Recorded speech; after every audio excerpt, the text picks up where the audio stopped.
ಸನಾತನ ಧರ್ಮಾಧೀಶಾಯ ವನ್ಯ ಋಷಭ ಜಗದ್ಗುರು ಪಾಹಿಮಾಂ ಜಗದಾರಾಧ್ಯ ವಿಶ್ವಾರಾಧ್ಯ ಕುರುದ್ರೋ ಸ್ಮರಣಮಾತ್ರೇಣ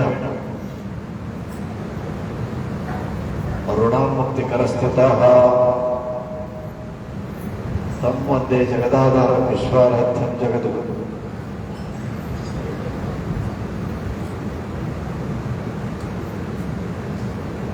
ಆರಾಧ್ಯ ಗುರುವಿನನ್ನು ಸ್ಮರಿಸಿಕೊಂಡು ಈ ಕ್ಷೇತ್ರದ ಪುಣ್ಯ ಪುರುಷರಾದಂಥ ವಿಶ್ವಾರಾಧ್ಯರನ್ನ ಮಗಳಾಂಬಿಕಾತಾಗಿನ ಸ್ಮರಿಸಿ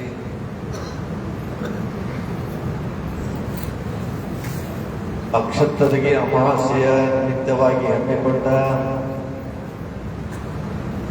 ಧಾರ್ಮಿಕ ಸಮಾರಂಭದ ನೇತೃತ್ವವನ್ನು ವಹಿಸಿ ಅನುಭವ ನೀಡಿದಂಥ ಶ್ರೀಮಠದ ಪೂಜ್ಯರಾದ ಶಿವಶೇಖರ ವಿಶ್ವಾರಾಧ್ಯ ಶಿವಾಚಾರ್ಯ ಸ್ವಾಮಿಗಳವರೆಗೂ ಪ್ರತಿ ತಿಂಗಳಿಗ ಅಮಾವಾಸ್ಯೆಗೊಮ್ಮೆ ಬರುವಂಥ ಭಜನಾ ಸೇವೆಯಲ್ಲಿ ಇವತ್ತಿನ ಅಮಾವಾಸ್ಯೆಯ ಸೇವೆ ನಿಮಿತ್ತವಾಗಿ ಬಂದಂಥ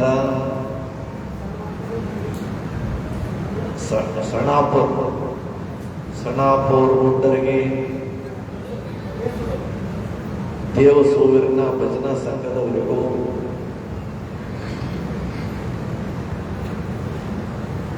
ದರ್ಶನಾರ್ಥಿಯಾಗಿ ಬಂದಂತ ಎಲ್ಲ ಶರಣ ಶರಣಿಯರ ಅಂತರಾತ್ಮದಲ್ಲಿ ವಿರಾಜಮಾನರಾಗಿರೋ ನಿಮ್ಮೆಲ್ಲರ ಆನಂದದವರಿಗೆ ಶರಣಾರ್ಥ. ಅರ್ಧರಾತ್ರಿಯಲ್ಲಿ ಹೋದವರೆಲ್ಲ ಗೌತಮ ಬುದ್ಧರಾಗೋರಿನಯ್ಯ, ಸನ್ಯಾಸ ಸ್ವೀಕರಿಸಿದವರೆಲ್ಲ ಶಂಕರಾಚಾರ್ಯರಾಗೋರಿನಯ್ಯ,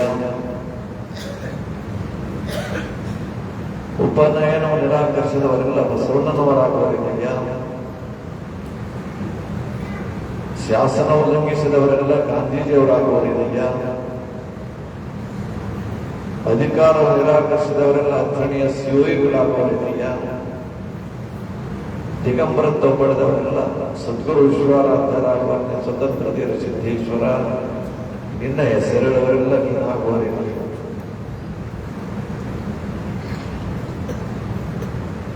ವಿಶ್ವಾರಾಧ್ಯರು ಮನುಕುಲದ ಉದ್ಧಾರಕರು. ಜಾತಿ ಮತ ಭಕ್ತ ಪಂಗಡಗಳನ್ನದೇ ಮಾನವ ಸಮಾಜವನ್ನ ಒಂದು ಮುಖವಾಗಿ ಕರೆದುಕೊಂಡು ಹೋಗುವಂತಹ ತತ್ವಜ್ಞಾನಿಗಳು. ದೇಹ ಶಾಶ್ವತವಾದಂಥದ್ದಲ್ಲ, ಆತ್ಮದ ಅನುಭವ ಶಾಶ್ವತ ಅನ್ನುವಂಥ ಮೇಲ್ಮಟ್ಟದ ವಿಚಾರಕ್ಕೆ ಬಂದು ನಿಂತವರು ವಿಶ್ವಾರಾಧ್ಯರು. ಹುಟ್ಟಿದವರು ಯಾರೋ ಈ ಭೂಮಿ ಮೇಲೆ ಉಳಿದಿಲ್ಲ. ಕಣ್ಣಿಗೆ ಕಂಡಂಥದ್ದು ಯಾವುದೋ ಸ್ಥಿರವಾಗಿ ನಿಂತಿಲ್ಲ. ಯದೃಷ್ಟಂ ತನ್ನಷ್ಟಂ ಅನ್ನುವಂತಹ ಒಂದು ಭಾವನೆ ಇದೆ. ಅಂದರೆ ಶರೀರ ಯಾಕೆ ಹುಟ್ಟುತ್ತದಂತ ಕೇಳಿದಾಗ ಶರೀರ ಹೋಗದುಕೊಟ್ಟದ. ಒಂದು ಕಟ್ಟಡ ಯಾಕೆ ಕಾಣ್ತಂದ್ರೆ ಒಂದಾನೊಂದು ದಿವಸ ಅದು ಕೆಲಸ ಆಗೋದಕ್ಕೆ ಕಾಣ್ತದ. ಅದರ ನಿಸರ್ಗದ ನಿಯಮ ಅದ. ಇದನ್ನೇ ಮುಂದಿಟ್ಟುಕೊಂಡು ಅನುಭಾವಿಗಳು ಹೇಳಿದರು, ಇದು ಮರ್ತ್ಯ ಲೋಕ. ಯಾವ ಲೋಕ? ಮರ್ತ್ಯ ಲೋಕ. ಮರ್ತ್ಯ ಲೋಕ ಅಂದ್ರೆ ಯಾರ ಲೋಕ? ಸಾಯುವವರ ಲೋಕ ಅಂತಂದ್ರು. ಏನಂದ್ರು? ಸಾಯುವವರ ಲೋಕ. ಅದಕ್ಕೆ ರೂಪ ಕೊಟ್ಟು ಏನು ಹೇಳಿದ್ರು ಅನುಭಾವಿಗಳು? ಮರ್ತ್ಯಲೋಕ ಎಂಬುದು ಕರ್ತಾರನ ಕಮ್ಮಟವಯ್ಯ. ಇಲ್ಲಿ ಸಲ್ಲುವವರು ಅಲ್ಲಿಯೂ ಸಲ್ಲರಯ್ಯ, ಇಲ್ಲಿ ಸಲ್ಲದವರು ಅಲ್ಲಿಯೂ ಸಲ್ಲರಯ್ಯ, ಅಲ್ಲಿ ಸಲ್ಲಲಾರದವರು ಎಲ್ಲಿಯೂ ಸಲ್ಲರಯ್ಯ.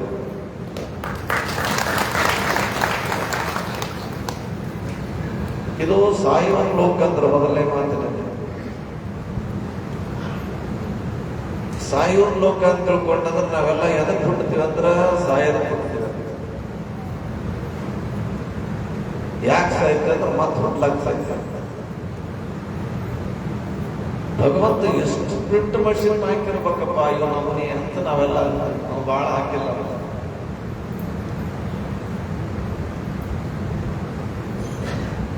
ಅಂದ್ರೆ ನೀ ಹುಟ್ಟು ಸಾವು ಹುಟ್ಟೋದು ಸಾಯೋದು. ಅದಕ್ಕೆ ಅನುಭಾವಿಗಳು ಹೇಳಿದ್ರು, ವಿಶ್ವರಾಜ್ಯರಂತ ಜ್ಞಾನಿಗಳು, ಭಾರತ ಭವನಗಳಲ್ಲಿ ನಾನು ಬಂದೆ, ಹಿಂದಿನ ಜನ್ಮ ಏನಾದರಾಗಲಿ ಮುಂದೆ ಜನ್ಮ ಬರದಂತೆ ನೀ ಕರುಣಿಸುತ್ತಂತೆ ಅಂತ.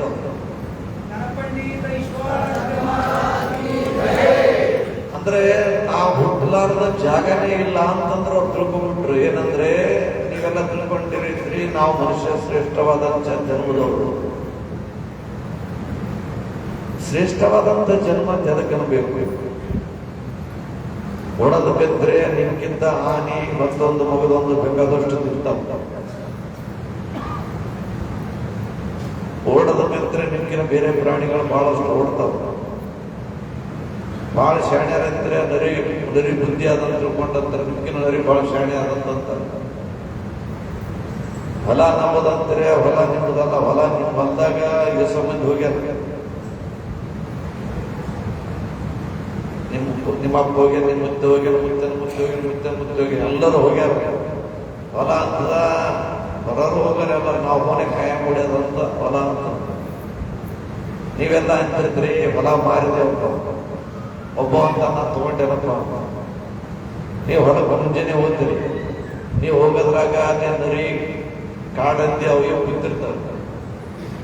ನೀವು ಯಾವಾಗ ಒಂದು ತಾಸು ಹೋಗ್ತೀರಿ, ಹೋಗಿ ಬರ್ತೀರಿ. ಅವ್ರಂತರ ಇದಕ್ಕೆ ಬರ್ತು ಮಾರ ಮನೇನೆ ಸುಮ್ಮನೆ ಬರ್ತದ ನೋಡ್ರಿ, ನನ್ನ ಹೊಲ ಅಂತ. ಒಂದ್ ತಾಸು ಬಂದು ಹೋಗ್ತದ. ಚಪ್ತನ ನಾನೇ ಇರ್ತೀನಿ, ರಾತ್ರಿ ನಾನೇ ಇರ್ತೀನಿ. ಇದ್ದವ್ ನನ್ನ ಹೊಲ ನಾ ಅನ್ನಂಗಿಲ್ಲ.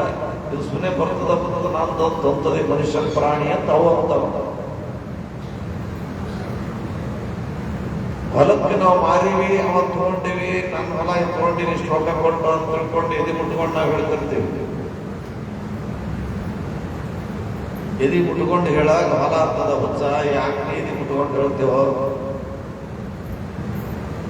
ಮಾರಿದಾಗ ಏನೋ ಇಲ್ಲೇ ಉಳ್ಕೊಂಡಿಲ್ಲ, ತಗೊಂಡವ್ನಿ ಏನು ಇಲ್ಲೇ ಗುಡ್ಡ ಹೊಡ್ಕೊಂಡು ಕುಂದ್ರಂಗಿಲ್ಲ. ಎಲ್ಲರೂ ಹೋಗೋ ಮಗನೇ ನೀ ರೊಕ್ಕ ಕೊಟ್ಟು ತಗೊಂಡೆ ನೀನಂತೆ, ನಾನೇನು ಮುಗ್ಗಡ್ ತಗೊಂಡು ಒಂದಿನ ಇಟ್ಕೊಂತೀನಿ ಮಗನೇ, ಅವನಿಗೆ ರೊಕ್ಕೆಲ್ಲ ರೂಪಾಯಿ ಇಲ್ಲ.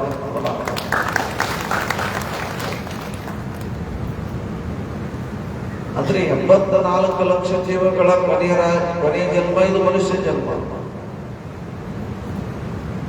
ಯಾಕೆ ಮನುಷ್ಯ ಜನ್ಮಕ್ಕೆ ಶ್ರೇಷ್ಠತೆ ಬಂತಂತ ಕೇಳಿದ್ರೆ, 21 ಲಕ್ಷ ಅಂಡಜ, 21 ಲಕ್ಷ ಪಿಂಡ ಶ್ವೇದಜ, 21 ಲಕ್ಷ ಉದ್ಬೀಜ, ಇವೆಲ್ಲ 21 ಲಕ್ಷ ಅಂಡಜ, ಪಿಂಡಜ, ಶ್ವೇದಜ, ಉದ್ಬೀಜ. ಅಂದ್ರೆ ಇವೆಲ್ಲ 21 ಲಕ್ಷದ ಗಣಿ ಜನ್ಮ ಮನುಷ್ಯ ಜನ್ಮ ಅಂತಾರಂತಂದ್ರೆ, ಈಗ ನಿಮ್ಮ ಮನೆ 4 ಮಕ್ಕಳು ಹುಟ್ಟಿರ್ತಾರ. ಒಬ್ಬನಿಗಿರ್ತೀರಿ ಶಂಕರಪ್ಪ, ಕಲ್ಲಪ್ಪ, ಮಲ್ಲಪ್ಪ, ಸಿದ್ದಪ್ಪ ಗಣಿಯವ ಅಂತಂತೀರಿ. ಅಂದ್ರೆ ಎಲ್ಲರಿಗಿನ ಯಾರು ದೊಡ್ಡರಾದ್ರು? ಸಿದ್ದಪ್ಪನಿಗಿನ ವರ್ಷ ದೊಡ್ಡರಾದ್ರು. ಮತ್ತ ಮನುಷ್ಯ ಜನ್ಮಕ್ಕೆ 84 ಲಕ್ಷ ನಿಮ್ಗಿಂತ ಮೊದಲು ಹುಟ್ಟ್ಯಾವ. 83,99,999 ಲಕ್ಷ ಜನ್ಮದಾಚಿ ನಿಮ್ಗಿಂತ ದೊಡ್ಡವರು. ನೀವು ಮಾತ್ರ ಸಣ್ಣ ಜನ್ಮ, ಹೌದಾ? ಆದ್ರೂ ನಿಮಗೆ ಶ್ರೇಷ್ಠ ಜನ್ಮ ಅಂತಂದ್ರೆ ಯಾಕೆ ಶ್ರೇಷ್ಠ ಅಂತಂದ್ರ 84 ಅಷ್ಟು ಜನ್ಮ ಸೃಷ್ಟಿಸಿದಂತ ಭಗವಂತನಿಗೆ ಒಂದು ಚಿಂತೆ ಆಯ್ತಂತೆ. ಏನು ಚಿಂತೆ ಅಂತ ಕೇಳಿದ್ರೆ, ಸೃಷ್ಟಿ ಇದನ್ನ ತಯಾರು ಮಾಡಬೇಕು. ಮೊದಲೊಮ್ಮೆ ಏನು ಇದ್ದಂತ ಪರಮಾತ್ಮ ಮಣ್ಣಿನಿಂದ ಒಂದು ಸ್ವರೂಪ ಜ್ಞಾನ ತಯಾರು ಮಾಡಿದ. ಅದು ಮಣ್ಣು ಮೂರ್ತಿ ಮಾಡ್ಕೊಂಡು ಹೊರ ಮಣ್ಣು ಉಚ್ಕೊಂಡು ಬೀಳಬೇಕು. ಹ್ಯಾಂಗ್ ಮಾಡ್ಬೇಕು? ಎಲ್ಲಾ ದೇವಾನು ದೇವತೆಗಳು ಕೇಳಿದ್ರ, ಅವಾಗ ಹೇಳಿದ್ರು ದೇವತೆಗಳು, ಸೂರ್ಯ ದೇವ ಬಂದ, ಇವನು ತಲೆಯಲ್ಲಿ ಇರ್ತೀನಿ, ತಲೆ ಕಟ್ಟು. ಮತ್ತೊಂದು ದೇವರು ಬಂದ್ರು, ನಾನು ಹೊಟ್ಟೆಯಲ್ಲಿ ಇರ್ತೀನಿ, ಆಯ್ತು ತಯಾರು ಮಾಡ್ರಿ. ಮತ್ತೊಂದು ದೇವರು ಬಂದರು, ನಾವಿನ ಕೈಯಾಗಿ ಕಾಲಾಗಿ ತಯಾರು ಮಾಡಿ ಎಲ್ಲ ತಯಾರು ಮಾಡಿ ಎಲ್ಲರೂ ಕಡಾಕೊಟ್ಟಾಗಿ ಮನುಷ್ಯ ತಯಾರಾದ ತಯಾರಾದ ನಂತರ ತನ್ನ ಐಚ್ಛಿಕವಾದ ಅಂದ್ರೆ ಪರಮಾತ್ಮ ಬೇಕಂತ ಕಾಯಾಸ ಮಾಡಿ ಜನ್ಮ ಹುಟ್ಟಿಸಿದ ನಂತರ ಏನು ಮಾಡ್ಬೇಕಂತ ಕೇಳಿದಾಗ, ಈಗ ನೀವು ಲೌಕಿಕದಲ್ಲಿ ಏನಾದ್ರೂ ನಿಮ್ಮ ಮಕ್ಕಳು ಆಡಿದ್ರಿ, ಯಾಕೆ ಇವ ಹ್ಯಾಂಗನ ಇಲ್ಲಪ್ಪ ಸಿದ್ದಪ್ಪನ ಮದ ಶಂಕರಪ್ಪ ಪಾಪದ ತಂದೆ ಹಾಕಿತ್ತು, ಮಗ ಹುಟ್ಟಿ ತಂದೆ ಹೆಸರು ತಂದನಪ್ಪ ಮನಿತನ ಹೆಸರು ಉಳಿಸಿದ ಅಂತ ನೀವು ಹೇಳ್ತೀರಿ ಲೌಕಿಕದಲ್ಲಿ. ಹೌದಾ? ನೀವು ಪರಮಾತ್ಮ ನಿಮ್ಮನ್ನು ತನ್ನ ಸ್ವಂತ ಇಚ್ಛೆಯಿಂದ ನಿಮ್ಮನ್ನು ನಿರ್ಮಾಣ ಮಾಡ್ಯಾರಂತಂದ್ರೆ, ನೀವು ಪರಮಾತ್ಮನ ಬೇಕಾದಾಗ ನಡ್ಕೊಂಡ್ರು ಪರಮಾತ್ಮ ನೀವು ನೆನೆಸ್ಕೊಂತ ಪರಮಾತ್ಮನಿಂದ ಬಂದಂತ ಜೀವಿ ಪರಮಾತ್ಮನನ್ನು ಕೊಂಡಾಡಿದ್ರೆ ಅವಾಗ ಪರಮಾತ್ಮನ ಸೈಫ್ ಆಗ್ತಾರೆ, ನೀವು ಪರಮಾತ್ಮನ ದೇವರ ಮಕ್ಕಳಾಗ್ತಾರೆ, ನಿಮ್ಗೆ ಶ್ರೇಷ್ಠ ಜನ್ಮ ಅಂತ ಅನ್ನುವಂಥದ್ದಾಗ್ತಾರೆ. ಅಂತ ಶ್ರೇಷ್ಠ ಜನ್ಮಕ್ಕೆ ಶಿವನಾಮ ಸ್ಮರಣೆ ಮಾಡಬೇಕಂತ ತಿಳ್ಕೊಂಡು ಭಜನಿಯವರು ಬಂದು ಒಂದು ತಾಸು 2 ತಾಸು ಆಯ್ತು, ಪಾಪ ಅವ್ರಿಗೆ ಹಚ್ಚಿ ನಾವು ಹೋಗಿ ಹಾಕ್ಬಿಟ್ಟೆ, ಅದು ಇದು ಮಾತಾಡ್ಕೊಂಡು ಸ್ವಲ್ಪ ಕೆಲಸ ಹೋಗಿ ಬಂದಂತ ಸಂದರ್ಭದಲ್ಲಿ ಭಜನೆ ಬಹಳ ಚಂದ ಮಾಡಿದ್ರು ಅವರು. ಪುರಾಣ ಹೇಳ್ಬೇಕಂದ್ರೆ ಸುಮ್ಮ ಓದಿ ತಮ್ಮ ತಿಳಿದಂಗೆ ಹೇಳ್ತಾರ ಅವರು. ಪ್ರವಚನ ಮಾಡ್ಬೇಕಂತಂದ್ರೆ ತಮ್ಮ ತಿಳಿದಂಗೆ ಎಲ್ಲರೂ ತಿಳಿಲಿ ಅಂತ ಹೇಳಕ್ ಹೋಗ್ತಾರೆ. ಆದ್ರೆ ಭಜನೆಯಲ್ಲಿ ಏನೊಂದು ಶಕ್ತಿ ಇರುತ್ತಂತ ಕೇಳಿದಾಗ, ಭಜನೆ ಹಾಡಂತವ್ರು ಹಾಡ್ಕೊಂತ ಅದರಲ್ಲಿ ತಾವು ತೃಪ್ತಿಯಾಗಿ ಇನ್ನೊಬ್ಬರನ್ನು ತೃಪ್ತಿಪಡಿಸೋದಷ್ಟೇ ಅಲ್ಲ, ತಾವು ಮತ್ತು ತಮ್ಮನ್ನ ಅವಲಂಬಿಸುವಂತ ಜನ ಎಲ್ಲರೂ ಶಿವನ ಕಡೆಗೆ ಹೋಗ್ಬೇಕೆನ್ನತಕ್ಕಂಥ ಉದ್ದೇಶ ಇಟ್ಕೊಂಡು ಅವರು ಏಕೋ ಭಾವದಿಂದ ಆಡ್ಕೊಂತ ಆದಾಗ ಆಗಲೇ ಬಂದಂತ ಶರಣ ಸರಣ ಮತ್ತು ಏನ್ ಚಂದ ಹಾಡಿದ್ರಪ್ಪ, ದವಾಖಾನೆ ನಾನು ಅದು ಇದು ತಲೆ ತುಂಬಿಕೊಂಡು ಬಂದಿದ್ದೆ, ಎಲ್ಲ ಕಳೆದ ನನ್ನ ತಲೆಗೆ ದೇವರೇ ತುಂಬಿದ್ ನೋಡಪ್ಪ ಅಂತ ಹೇಳಿಬಿಟ್ರು ಅವರು. ಶ್ರೀಕೃಷ್ಣ ಪರಮಾತ್ಮ ಅವನು ಕೂಡ ಸಂಗೀತದಲ್ಲಿ ಅಷ್ಟು ಶಕ್ತಿ ಇತ್ತು, ಸಂಗೀತದಲ್ಲಿ ಬಹಳ ಪ್ರೀತಿ. ಅವನು ಯಾಕೆ ಮಾಡ್ತಂದ್ರ, ಇವತ್ತು ನೀವೆಲ್ಲ ಕೊಳಲು ಬಾರಿಸೋಣ ಕುಂದಿರ್ತಾರ, ಅಂತರ್ ಶೈನಾವಾದನ ಇಂತ ಉಸ್ತಾದ ಬಿಸ್ಮಿಲ್ಲಾ ಖಾನ್ ಶೈನಾವಾದನ ಅಂತ ತಿಳ್ಕೊಂಡು ಕೇಳ್ತಿರ್ತಾರೆ ನೀವೆಲ್ಲ. ಅವ್ರು ಹಾಡ್ಕೊಂತ ಬಾರಿಸ್ಕೊಂತ ತಮ್ಮನ್ನು ತಾವು ಬರೀದಿದ್ರು. ಶ್ರೀಕೃಷ್ಣ ಸುಮಾರು ಸಾವಿರಾರು ಲಕ್ಷ ಗೋಗಳು ತಾನು ಒಡೆಯನಾಗಿದ್ರು ಕೂಡ ಹಾಡ್ಕೊಂತ ಬಾರಿಸ್ಕೋತಿದ್ದಂತ ಸಂದರ್ಭದಲ್ಲಿ ಅವ್ ಯಾವ ಗೋವುಗಳಿಗೆ ಹೋಗಿ ಹೊಡ್ಕೊಂಡು ಬರುತ್ತಿಲ್ಲ ಅಂತ, ಗೋವುಗಳಿಗೆ ಕರಿಬೇಕಾದ್ರೆ ಒಂದು ರಾಗ ಇಟ್ಟು ಕೊಳಲು ಬಾರಿಸೋದಂದ್ರೆ ಇಲ್ಲೇ ಇದ್ದಂತ ಗೋವುಗಳು ನಮ್ಮ ಯಜಮಾನ ಕರ್ಲಾಕಂತ ತಿಳ್ಕೊಂಡು ಓಡ್ಕೊಂಡು ಬಂದು ಅವ್ರು ಸ್ವಂತ ಕುಂದಿರ್ತಿದ್ರು. ಸಂಗೀತದಲ್ಲಿ ಅಷ್ಟು ಶಕ್ತಿ ಅದ, ಸಂಗೀತದಲ್ಲಿ ಬಹಳ ದೊಡ್ಡ ಶಕ್ತಿ ಅದ. ಅಂತ ಒಂದು ವಿಚಾರಕನುಗುಣವಾಗಿ ಶ್ರೀಮಠದಲ್ಲಿ ಸುಮಾರು ದಿನಗಳಿಂದ ವಿಶ್ವಾರಾಧ್ಯ ಭಜನೆ ಸಹಿತ ಬದುಕವರು. ಈಗಾಗಲೇ ನಾವು ಬಂದಾಗ ಭಜನಿ ಮನಿ ಅಂತ ತಿಳ್ಕೊಂಡ, ಭಜನಿ ಮನಿ ಅಂತ ತಿಳ್ಕೊಂಡದ್ದು ಯಾಕಂದ್ರೆ ಅಲ್ಲಿ ಅವ್ರ ಶಿಷ್ಮಕ್ಕಳು ಬಹಳಷ್ಟು ಮಂದಿ ಇದ್ರಂತ. ಬರುತ್ತಪ್ಪು ಕಬ್ಬೂರು ಊರನ್ನವ್ರಿಗೆಲ್ಲರಿಗೆ ಕರ್ಕೊಂಡು ಬಂದು, ಯಪ್ಪ ನನ್ನ ಮಕ್ಕಳೆಲ್ಲ ತಂದೆ, ನನ್ನ ಮಕ್ಕಳೆಲ್ಲ ತಿಳ್ಕೊಂಡು ಮಗಳಿಗೆ ಮನೆತನ ಕೆಟ್ಕೊಂಡಿನಿ, ಅಕ್ಕಿನೂ ಮಕ್ಕಳಿಲ್ಲ ಮತ್ತೆ ಹೀಗೆ ನೋಡಿದಂತ ಇಲ್ಲಿ ಕರ್ಕೊಂಡು ಬಂದಿದ್ರು. ಯಾವುದೋ ವಿಚಾರದಲ್ಲಿ ಕುಂತಿದ್ರು ವಿಶ್ವರಾಜ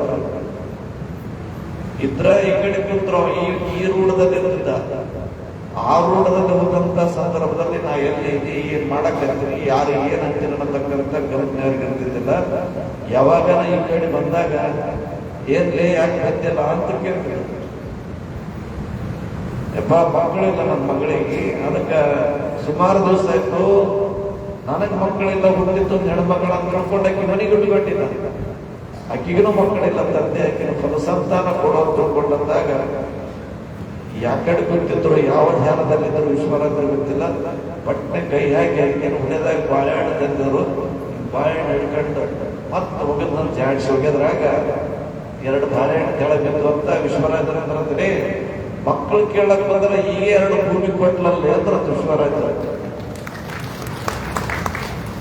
ಅಂದ್ರೆ ಎಷ್ಟು ಬಾಳೆಹಣ್ಣು ತಂದಿದ್ದು ಅಷ್ಟು ಬಾಳೆಹಣ್ಣು ಅಷ್ಟು ತಗೊಂಡು ಹೋಗ್ಯದ್ರಾಗ ಭೂಮಿ ಕೊಟ್ಟದಂದ್ರ ಬಿತ್ತು ಸಹಜ ವಿಶ್ವರಂದ್ರ ದೃಷ್ಟಿ ಅವ್ರು ಹೆಂಗ್ ಅಂದಿದ್ರು ಹಂಗಾಯ್ತು. ಅವ್ರಂದ್ರ ಒಗದಷ್ಟು ಮಕ್ಕಳಾಗ್ತಾವ, ಹೊಡೆದಾಗ ಬಿದ್ದಷ್ಟು ಜಳಗೆ ಬಿದ್ದಷ್ಟು ಮಕ್ಕಳು ಮತ್ತೆ ಹೋಗ್ತಾವ ಅಂದ್ಬಿಟ್ಟು ವಿಶ್ವರಂದ್ರ ಅಂತವ್ರು ಯಪ್ಪ ಇದಕ್ಕಿದ್ದಂತೆ ತಿಳ್ಕೊಂಡಂದು ಹೋದ ನಂತರ ಮಕ್ಕಳು ಹೊರಸಂತಾನಪ್ಪ ನಮ್ಮ ಊರು ಭಕ್ತರು ನಿನಗೆ ಅಪೇಕ್ಷೆ ಮಾಡಲ್ಲ ಬರಬೇಕಂತೆ ಅಂತ ತಿಳ್ಕೊಂಡಲ್ಲ, ಬರೋದಾಗಲ್ಲ. ಶರೀರ ಭಾಳ ಶಿಥಿಲಗೊಂಡದ. ಈಗ ಎಲ್ಲ ನೋಡ್ಬೇಕಾದ್ರೆ ಗಾಡಿ ಚಲೋ ಇರ್ಬೇಕಲ್ಲ, ಗಾಡಿ ಇದೇನು ಲೆಕ್ಕಕ್ಕಿಲ್ಲಾರ್ದ ಗಾಡಿ. ಅವ್ರ ಗಾಡಿ ಆ ಕಡೆ ಐತಂದ್ರೆ ಹಳ್ಳದ ಗಾಡಿ, ಹೊಲ ಅಂದ್ರೆ 10 ಗಾಡಿ, ಗುಡ್ಡ ಅಂದ್ರೆ ಗುಡ್ಡದ ಗಾಡಿ. ಅದಕ್ಕೆ ಗಾಡಿ ಈ ಗಾಡಿ ಸಂಘ ಸವಾಸ ಮಾಡಬಾರ್ದು. ಈ ಗಾಡಿ ಏನು ಉಳಿದು ಇಲ್ಲೇ ಉಳಿಲಿ ಅಂತಾರೆ. ಯಪ್ಪ ಬರ್ಬೇಕು, ಬರಲ್ಲೇ ನಿಮ್ಮೂರಿಗೆ ಬರ್ಬೇಕಂದ್ರ ನೀವು ಭಜನೆ ಮಾಡ್ಕೋತ ಮುಂದಿಲ್ಲ, ಕರಿಗುಬ್ಬಿ ಆಗಿ ಬಂದು ಭಜನೆ ಕೇಳ್ತೀನಿ ಅಂತ ಹೇಳಿ ನಾನು ವಿಶ್ವಾಸ. ಕರಿಗುಬ್ಬಿಯಾಗಿ ನಾವು ಭಜನೆ ಕೇಳ್ತೀವಿ ಅಂದ್ರು. ಆ ಪುರಾಣದ ಖುಷಿ ಆಯ್ತು, ನಡ್ರಿ ಹೋಗಿ ಭಜನೆ ಮಾಡಮ್ಮ ಅಂತ ತಿಳ್ಕೊಂಡು ವಾಪಸ್ ಹೋಗಿ ಭಜನೆ ಮಾಡ್ಕೊಂತ ಕುಂತರು. ಭಜನೆ ಮಾಡ್ಕೊಂಡು ಮ್ಯಾಕ್ ನೋಡಕ್ಕಂದ್ರು ಬರೋದಂತ ಒಂದು ಗುಬ್ಬಿ ಹಾರಿ ಬಂದು ಮ್ಯಾಕ್ ಗಲಾಟೆ ಕುಂತು ಜಯ ಅಂತಾರೆ, ಗಲಾಟೆ ಕುಂತು ಜಯ ಮತ್ತೆ ಬಿಡ್ಲಿಲ್ಲ. ಭಜನೆ ನಾಳೆ ಮಾಡ ಮಾಪ ಬಂದನ ಬಂದ ದರ್ಶನ ತಗೊಂಬಂದು ತಿಳ್ಕೊಂಡು ಗುಬ್ಬಿ ಹಿಡಿದು ತಲೆ ಮ್ಯಾಗ ಇಟ್ಕೊಂಡ್ರಂತ ಮನೆಗೆ ಹೋಗಿ ತಗೊಂಡು ತಿರುಗಾಡಿ ಬಂದ್ರು. ಗುಬ್ಬಿ ಹಿಡ್ಕೊಂಡು ಆ ಕಡೆ ತಿರುಗಾಡಕ್ಕಲ್ಲ, ಅವ್ರಿಗೆ ಬಂದು ಕೈ ಆಡ್ಸಕ್ಕಂತ. ಮತ್ತೊಂದು 4 ದಿನ ಬಿಟ್ಟು ಬಂದು ಅಪ್ಪ ಭೇಟಿ ಕೊಟ್ಟ, ನಮ್ಮ ದರ್ಶನ ಕೊಟ್ಟ. ಹೋಗಿ ಅಪ್ಪನ ದರ್ಶನಕ್ಕೆ ಹೋದ್ರಾಯ್ತು ಅಂತ ತಿಳ್ಕೊಂಡು ಬಂದು ವಿಶ್ವರಾತ್ರಿ ನಮಸ್ಕಾರ ಮಾಡೋದ್ರಾಗ ಒಂದು ಕಲ್ಲು ಹಿಡ್ಕೊಂಡ್ರೆ ಮಕ್ಕಳೇ ಬಾಬಾ ಅಂತ ತಿಳ್ಕೊಂಡು ಕರಿತ್ರಿ, ನಾ ಬಂದ್ಬೇಕು, ನಾವು ತಲೆ ಮ್ಯಾಗ ಕೈ ಆಡಿಸೋದು, ಮನೆ ಕರ್ಕೊಂಡು ತಿರುಗಾಡ್ಕೊಂಡ್ಲಿ ಅಂತಂದ್ರೆ ಅದು ವಿಶ್ವರಾತ್ರಿ. ತಪ್ಪಾಯ್ತು ಅಂತ ತಿಳ್ಕೊಂಡಂದಾಗ ನಿಮ್ಮೂರಿಗೆ ನಾ ಭೇಟಿ ಕೊಡ್ಬೇಕಲ್ಲಿ, ನೀವು ಭಜನೆ ಮಾಡ್ಕೋತ ಕೂದ್ರಲೇ, ನಾ ಯಾವಾಗ ಮನಸ್ಸು ಬಂದಾಗ ಯಾವಾಗ ಬಂದು ಹೋಗ್ತೀನಿ ಅಂತ ಹೇಳಿದ್ರಂತ ವಿಶ್ವರಾತ್ರು. ಅಂತಂತ ಆ ವಿಚಾರದಲ್ಲಿ ಈಗ ಅದನ್ನು ಕೂಡ ಪ್ರತಾಪದಲ್ಲಿ ದೊಡ್ಡ ಕಟ್ಟಿಸ್ಯಾರ, ಮಠ ಕಟ್ಟಿಸಿದ ಗುಡಿ. ಅದಕ್ಕೆ ನಾ ಹೇಳಿದೆ, ಇದು ಗುಡಿ ಮಠ ಪಟ್ಟ ಅಲ್ಲ, ಇದಕ್ಕೆ ಭಜನೆ ಮನಿನೇ ಅಂದ್ರೆ ಬೆಲೆ ಬರ್ತದ ಅಂತ ಹೇಳಿದ್ರು. ಅಂತ ವಿಚಾರದಲ್ಲಿ ನಾವೆಲ್ಲರೂ ಕೂಡ ಭಗವಂತನ ನಾಮಸ್ಮರಣೆಯಲ್ಲಿ ಇರ್ತೀವಂತಂದ್ರೆ ಏನಾಗ್ತೀವಿ ಅಂದ್ರೆ ಈ ಜನ್ಮದ ಶ್ರೇಷ್ಠತೆಯನ್ನು ನಾವು ಉಳಿಸಿಕೊಂಡು ಬೆಳೆಸಿಕೊಂಡು ಹೋಗತಕ್ಕಂಥ ಅನುಭವ ನಮ್ಮಲ್ಲಿ ಬರುವಂತದ್ದು. ಈ ಜನ್ಮದಲ್ಲಿ ಏನಾದರೂ ಪುಣ್ಯ ನಮ್ಗಿಂತಂದ್ರೆ ನಾವಂತೀವಿ ಏನಿಲ್ರಿ, ದಾನ ಇಲ್ಲ, ಧರ್ಮ ಇಲ್ಲ, ಪುಣ್ಯ ಇಲ್ಲ, ಪರೋಪಕಾರ ಇಲ್ಲ, ಆದ್ರೂ ದೇವರನ್ನು ಗೇಟ್ ಕೊಟ್ಟ ನೋಡ್ರೆ ಕೊಟ್ಟ ಬರ್ತಾರ. ಅದಕ್ಕೆ ಅನುಭವ ಹೇಳ್ತಾರೆ, ಹರ ಪೂಜೆ ಗುರು ಸೇವೆ ಹೊರಪುಣ್ಯವಿಲ್ಲದೆ ಬರಿದೇ ಸುಖ ಭೋಗ ದೊರಕುವುದುಂಟೆ ಆತ್ಮ.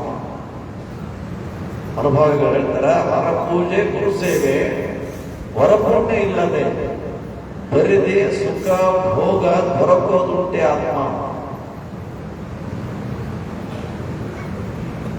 ಹರ ಪೂಜೆ ಇಲ್ಲ, ಗುರುವಿನ ಸೇವಾ ಇಲ್ಲ, ಹಿಂದಿನ ಜನ್ಮದ ಪುಣ್ಯನೂ ಇಲ್ಲ ಅಂತಂದ್ರೆ ಈ ಸುಖ ಸಿಗಂದ್ರೆ ಯಾಕೆ ಸಿಗ್ತದಪ್ಪ?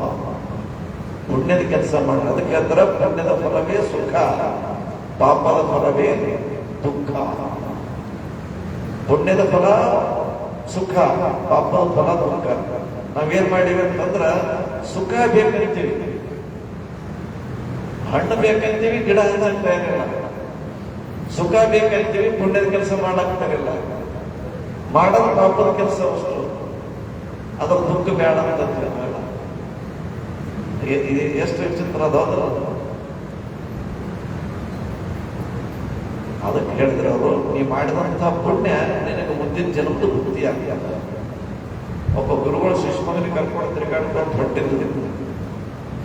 ಹೇಳಿದ್ರು, ಒಂದೆರಡು ಮನೆ ತಿರುಗಾಡ್ಕೊಂಡು ಬಾಬಾ, ತಿರುಗಾಡ್ ತಂದು ಕರ್ಕೊಂಡು ಬಿಡಮ್ಮ, ಬಂದವರು ಎಲ್ಲರಿಗೂ ಸಕಟ್ ಊಟ ಮಾಡೋಣ ಆಯ್ತಾಯ್ತು. ಶಿಷ್ಯ ಮಗನಿನ ಮನೆಗೆ ಹೋದ, ಜಗ್ಗಿ ಶ್ರೀಮಂತರಿದ್ರು. ನಮ್ಮ ಕೈಲಿ ನೀಡೋದಾಗಲ್ಲಪ್ಪ, ಮನೆಗೆ ಯಾರು ಎಲ್ಲ ಆಳ ಕಾಳುಗಳು, ಮುಂದಿನ ಮನೆಗೆ ಹೋಗು ಅಂತ ಹೇಳಿದ್ರು. ಬಾಜು ಮನೆ ಅಂತ, ಅವ್ರ ಮನೆಗೆ ಯಾಕೆ ಹೋಗಿರಿ, ಅವ್ರಿಗೆ ಯಾರಿಗೆ ನೀಡಂಗಿಲ್ಲ.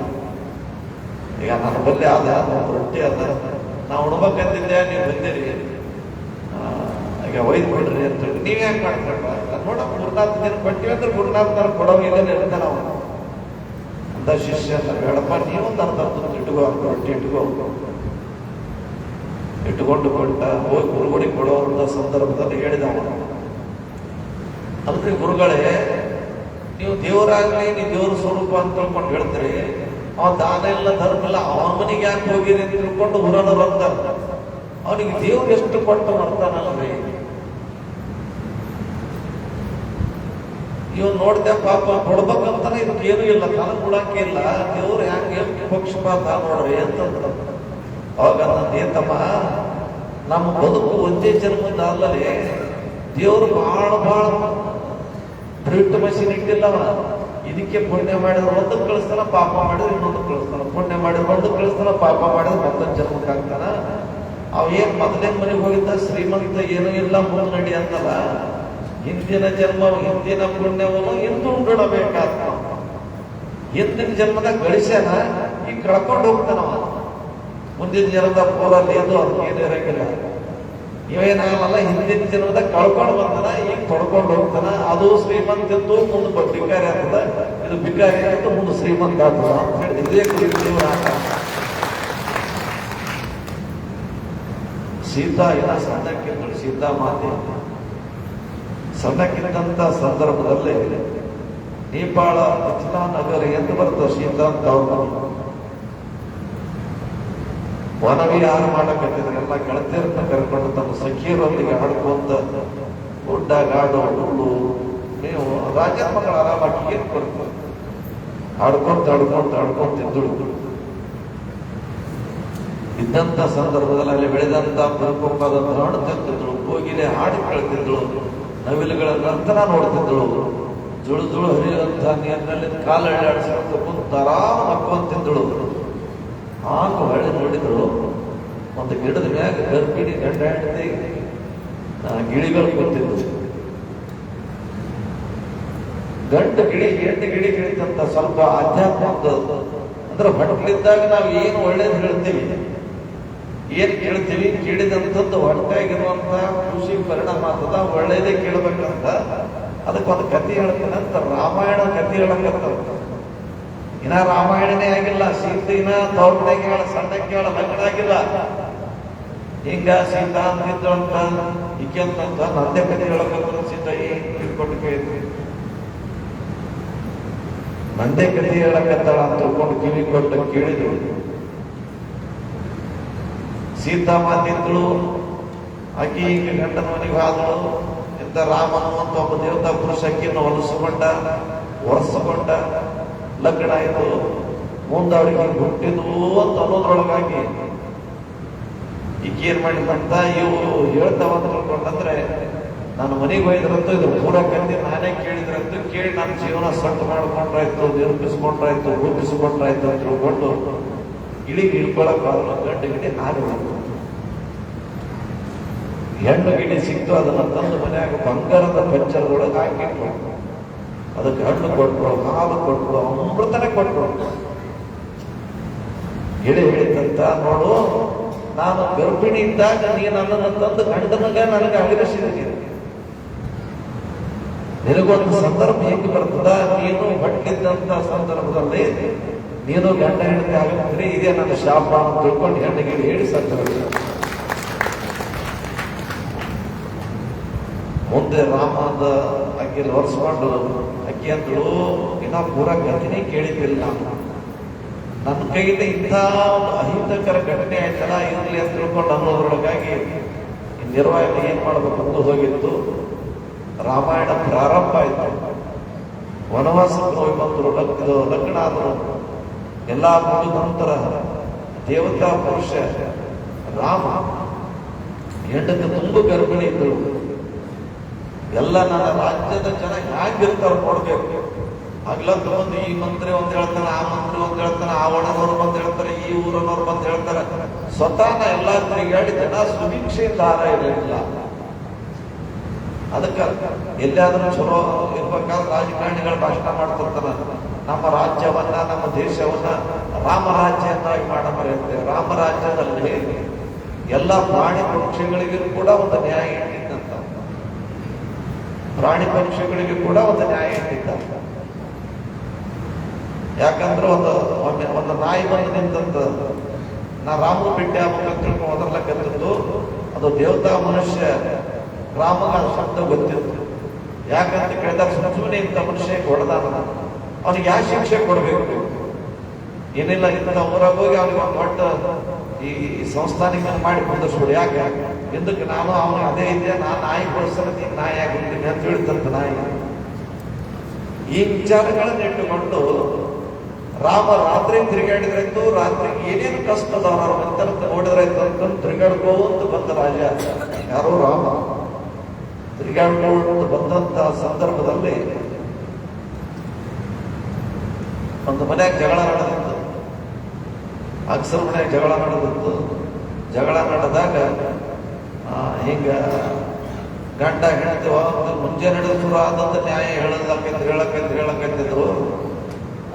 ಮನೆಗೆ ನಿಮ್ಗೆ ಏನಂತ ಹೇಳಪ್ಪ ಅಂದಾಗ ಅಕ್ಸರ್ನಂತ ಬಿಟ್ಟು ಹೆಣ್ತಿಗೆ ಆಳಾಗ ನಾಯನ ಸೊಟ್ಟ ರಾಮನೇನು ಅಂತ ಕೇಳಿದ್ನಂತ. ಏನಂತ ಏನಾದ್ರೂ ಅಪವಾದ ಹೊತ್ಕೊಂಡು ಬಂದಂತ ಹೆಣ್ತಿನ ನಾ ಮತ್ತೆ ಮನೆಗೆ ಇಡಬೇಕಂದ್ರೆ ನಾ ಏನು ಸೊಟ್ಟ ರಾಮನೇನು ಅಂತ ಕೇಳಿದ್ನಂತ. ರಾಮನ್ನ ತಗೋಬ ಸಾಕ್ಬಿಡಪ್ಪ ಅಕ್ಸಪ್ಪ ಸಾಕ್ಬಿಡಪ್ಪ ಹೋಯ್ತು ಅಂತ ಮನೆಗೆ ಬಂದ. ಲಕ್ಷ್ಮಣಿಗೆ ಹೇಳಿದೆ, ಈ ಅಪವಾದ ನಾನು ಇದರಿಂದ ನಾನು ವಿಮುಕ್ತನಾಗಬೇಕಾದ್ರೆ ಸೀತಾನ ಅಡವಿ ಕಳಿಸ್ಬಿಡೋಣ ತಿಳ್ಕೊಂಡು ಕಳಿಸ್ಕೊಟ್ಟ. ಅಕ್ಸ ಹೇಳಿದಂತ ಆ ಜನ್ಮದಲ್ಲಿ ದೇವರು ಹೇಳಿದಂತ ಅಕ್ಸ ಯಾರು ತಿಳ್ಕೊಂಡು ಕೇಳಿದ್ರೆ, ನೀನೇನು ಅಡವಿಯಲ್ಲಿ ನಿನ್ನ ಸೀತಾಮಾತೆ ಗಂಡು ಗಿಳಿ ಮತ್ತು ಹೆಣ್ಣಿನ ಗಿಳಿಯನ್ನು ಹಿಡ್ಕೊಂಡು ಬರ್ತಿದ್ದಲ್ಲ, ಹಿಡ್ಕೊಂಡು ಬಂದಂತ ನಿಮ್ಮ ಕೈಯಿಂದ ತರಿಸ್ಕೊಂಡು ಹೋದಂತೆ ಗಿಳಿನೇ ಈ ಗಂಡು ಗಿಳಿ ಅಹಿಂಸನಾಗಿ ಬಂದನ. ಅವಾಗ ಅವನಿಗೆ ನೀವು ಅಗಿಸಿದ್ರೆ ಇವ ಈಗ ಬಂದು ನಿಮ್ಮನ್ನು ಅಗಿಸ್ತಕ್ಕಂಥ ಅವಾಗ ಗಿಳಿಗಳಿದ್ದಂತ ಸಂದರ್ಭದಲ್ಲಿ ಗಂಡ ಹೆಂಡರನ್ನ ನೀವು ಅಗಿಸಿದ್ರಿ. ಹೆಂಡತಿ ತುಂಬ ಗರ್ಭಿಣಿದ್ದ ಗಿಳಿ, ಆ ಗಿಳಿಯನ್ನ ನೀವು ತಗೊಂಡು ಬಂದು ಮನೆಯಾಗ ಇಡಬೇಕಂತ ತಿಳ್ಕೊಂಡು ನಿನ್ನ ಐಚ್ಛಿಕ ವಿಷಯಕ್ಕಾಗಿ ಇವ್ರನ್ನ ಬಲಿಪಟ್ಟಿ ಅದ ಜನ್ಮದ ಕರ್ಮ ನಿನಗೆ ಏನ್ ಕಾಣ್ತಂತಂದ್ರೆ ನೀ ಕರ್ಮದ ಫಲ ಹೊಡಬೇಕಂತ ತಿಳ್ಕೊಂಡು ಅವಾಗ ನೀನು ನಮ್ಮಿಬ್ಬರನ್ನ ಅಗಿಸಿದ್ದೆ, ನಾನು ಈ ಸತಿ ನಿಮ್ಮಿಬ್ಬರನ್ನ ಅಗಿಸಿದೆ ಅಂತ ಹೇಳಿದಂತ ವಾಪಸ. ಜಾಯ ದುಃಖಂ ಜರಾ ದುಃಖಂ ಜನ್ಮ ದುಃಖಂ ಪುನಃ ಸಂಸಾರ ಸಾಗರ ದುಃಖಂ. ಅಂದ್ರೆ ಮನುಷ್ಯನಿಗೆ ದುಃಖ ಕರ್ಮಗಳು ಯಾವಾಗ ಬರ್ತಾವ ಅಂತ ತಿಳ್ಕೊಂಡು ಕೇಳಿದಾಗ ನಮ್ಮಲ್ಲಿ ಕರ್ಮದ ಫಲ ನಾವು ನೋಡಬೇಕಂತ ತಿಳ್ಕೊಂಡು ತಯಾರಾದಾಗ ಭಗವಂತ ಕೊಟ್ಟಿದ್ದಂತ ನಿಯಮಕ್ಕೆ ನಾವೆಲ್ಲರೂ ಕೂಡ ತಲೆಬಾಗಿನಾಗಿ ರಾವಣ ಹತ್ತದಲ್ಲಿ ರಾವಣ ಅಂತ ತಿಳ್ಕೊಂಡು ನೀವೆಲ್ಲ ಕೇಳಿ ರಾವಣ ಬಹಳ ಬಲಶಾಲಿ. ಪುರಸ್ತೆ ಮತ್ತು ಕೈಕಸಿ ಅಂತ ತಿಳ್ಕೊಂಡು ದೊಡ್ಡ ಪಂಡಿತರು ಋಷಿಗಳು ಪುಲಸ್ತೆ ವಾನ ಪ್ರಸ್ಥಾಶ್ರಮವನ್ನು ಸ್ವೀಕಾರ ಮಾಡಿದ. ವಾನ ಪ್ರಸ್ಥಾಶ್ರಮ ಅಂತ ತಿಳ್ಕೊಂಡಂದ್ರೆ ಬ್ರಹ್ಮಚಾರ್ಯ, ಸನ್ಯಾಸಿ, ವಾನಪ್ರಸ್ಥ ಅಂತ ತಿಳ್ಕೊಂಡಂದ್ರೆ ಅವೆಲ್ಲಾನು ಬಿಟ್ಟು ಹೋಗಿಬಿಡೋದಷ್ಟೇ. ಸಂಸಾರ ಬಿಡದೆ ಎಲ್ಲಾ ಅವಸ್ಥೆಗಳನ್ನು ದಾಟ್ಕೊಂಡು ಬಂದು ಅಂದ್ರೆ ಎಲ್ಲಾನ ಬಿಟ್ಟು ಕಾಡಿಗೆ ಹೋಗಿಬಿಡೋದು. ಕಾಡಿಗೆ ಹೋದಂತ ಸಂದರ್ಭದಲ್ಲಿ ಕೈಕಸಿ ಅಂತ ಹೋಗಿ ಸುಮಾರು ವರ್ಷ ಹಂಗೆ ಇದ್ದ ಬರದ್ರಾಗೆ ಗಂಡ ಬರ್ತಾರಂತ ಹಂಗೆ ಚಿಂತಲು ಅಂತ ತಿಳ್ಕೊಂಡು ಅಂತಾರ. ಸಾಹಿತ್ಯ ಇತಿಹಾಸದಲ್ಲಿ ಎಷ್ಟು ಸತ್ಯದ ಗೊತ್ತಿಲ್ಲ. ಬಂದ ನಂತರ ಅಕ್ಕಿ ಹೇಳಿದಂತೆ ಯಾರು ಕೈಕಸಿ ಏನಂತ ಕೇಳಿದ್ರೆ, ಇಲ್ಲ ನೀವು ಈ ವರ್ಷ ಬಿಟ್ಟು ಹೋಗಿಲ್ಲ, ನನಗೆ ಇಷ್ಟು ದಿವಸ ಬಿಟ್ಟು ಹೋದಂತ ನೀವು ಇಲ್ಲೇ ಇದ್ರೆ ಅಂತಂದ್ರೆ ವರ್ಷಕ್ಕೆ ಒಂದು 10 ಮಕ್ಕಳು ಹುಟ್ಟುತ್ತಿದ್ದೇವಲ್ಲ ಅಂತಂದ್ರು. 10 ಮಕ್ಕಳು ಹುಟ್ಟುತ್ತಿದ್ವಲ್ಲ. ಆ ಪುಲಸ್ತಿಗೆ ಹ್ಯಾಂಗ ನೆನಪು ಬಂತು? 10 ವರ್ಷ ಹೋಗಿ ವನವಾಸದ ಅನುಷ್ಠಾನ ಕುಂತುಬಿಟ್ಟು ಅಡವಿಗೆ ಮುಂಜಾನೆ ಎದ್ದು ಬ್ರಹ್ಮ ಮುಹೂರ್ತದಲ್ಲಿ ಎದ್ದು ಸ್ನಾನ ಸಂಧ್ಯಾವಂದನೆಗಳನ್ನು ಮುಗಿಸಿಕೊಂಡು ಮನೆಗೆ ಹೆಂಡತಿಗೆ ಬರ್ತೀನಿ ಅಂತ ಹೇಳಿದ್ದೆ, ಆದ್ರೆ ಹೋಗ್ಬೇಕೆನ್ನುವಂತ ಕಲ್ಪನೆ ಇಲ್ಲ. ತಾ ಪೂಜೆ ಕುಂದಿರ್ಬೇಕನ್ನುವಂತ ಪರಿಸರ ಅಲ್ಲಿ ಅವನಿಗೆ ಒಪ್ಪಿಸ್ತ ಕುಂತ್ಬಿಟ್ಟ, ಕಣ್ಮುಚ್ಚಿ ಕುಂತ್ಬಿಟ್ಟ. ಎಷ್ಟು ದಿನ ಆಯ್ತು ಹ್ಯಾಂಗ್ ಕುಂತೀನಿ ಅನ್ನೋದನ್ನು ಗೊತ್ತಿಲ್ಲ ಅಂತ.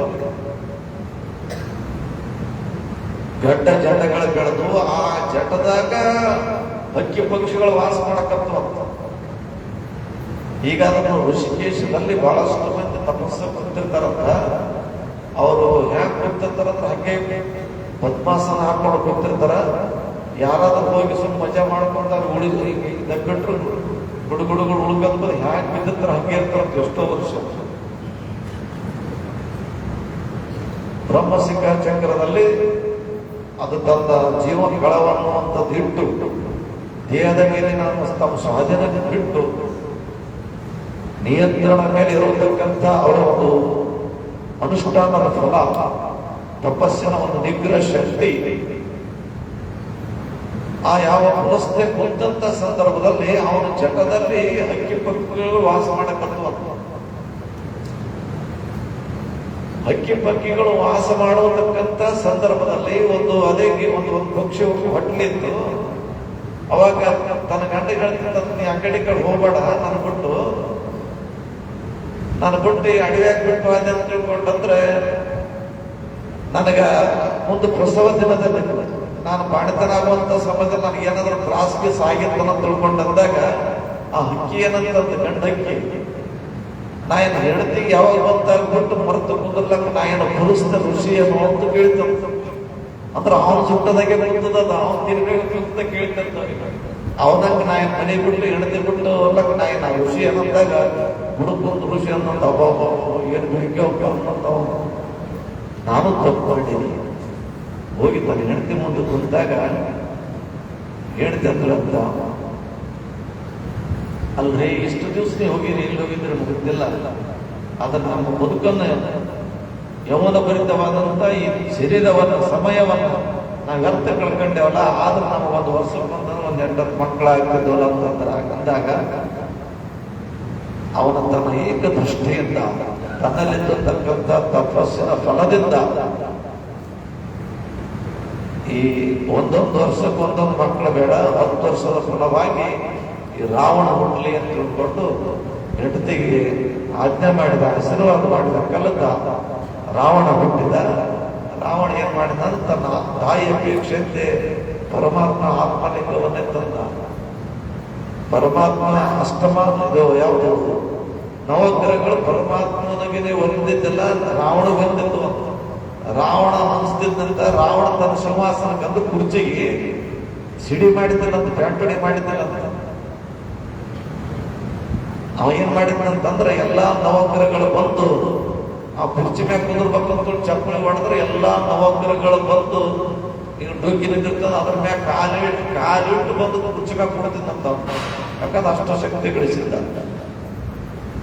ಒಬ್ಬನಿಗೆ ಒಂದು ಗೃಹ ಕಾಡ್ಲಾಕಂದ್ರೆ ಹಿಂಗಾದ್ರ ಎಲ್ಲಾ ಗೃಹಗಳಿಗೆ ಡೊಬ್ಬದ ಮ್ಯಾಗ ಕಾಲಿಟ್ಟು ಹೋಗಿ ಕೊಡ್ತಿದ್ದಂತ. ದೇವತೆಗಳು ಅನ್ನಕತ್ರು, ಏನ್ ಮಾಡ್ಬೇಕಪ್ಪ ಇಂಥ ನವಗ್ರಹಗಳನ್ನು ಕಾಡ್ತಾವ ಅಂತ ತಿಳ್ಕೊಂಡ್ರೆ ಎಷ್ಟೋ ಪೂಜಾ ಪಾಠ ನಮಸ್ಕಾರಗಳು ಮಾಡ್ತಾರ. ಇವಾಗ ದುಃಖದ ಮ್ಯಾಗ ಕಾಲಿಡಲ್ಲ. ನಾಲ್ಕು ಹೇಳಿದ್ರೆ ಹೆಂಗಾರ ಮಾಡಿದ್ರಿ ಅಡ್ಜಸ್ಟ್ ಮಾಡಪ್ಪ, ಇದನ್ನು ಸೀದಾ ಮಾಡ ಆಯ್ತು ಅಂತ ತಿಳ್ಕೊಂಡು ನಾಲ್ಕ ಬಂದು ಎಲ್ಲ ನವಗ್ರಹಗಳು ಹಿಡಿದಂತೆ, ಏನ್ರಪ್ಪ ನೀವೆಲ್ಲ ಪ್ರಪಂಚದಾಗ ನೀವು ದೇವ್ರನ್ನ ತಿಳ್ಕೊಂತಾರ, ನೀವು ಒಬ್ಬರು ಕಾಡಿದ್ರೆ ಎಷ್ಟೋ ಮಂದಿ ತ್ರಾಸ ಅಂತ ಅಂತಾರ, ನೀವೆಲ್ಲ ಹಿಂಗೆ ಕಾಡ್ಲಕ್ಕಂತ ಏನಿದೆ ಅಂತ. ಅವನ ನವಗ್ರಹಗಳು ಹಿಡಿದಂತ ಅವನ ಪೂಜೆ ಪ್ರಭಾವದಿಂದ, ಅವನು ಮಾಡಿದಂತ ಪುಣ್ಯದ ಪ್ರಭಾವದಿಂದ ಅವ್ ಬಂದಾಗ ನಾವೆಲ್ಲ ದಿನ ಡೊಬ್ಬಿಸ್ತೀವಿ.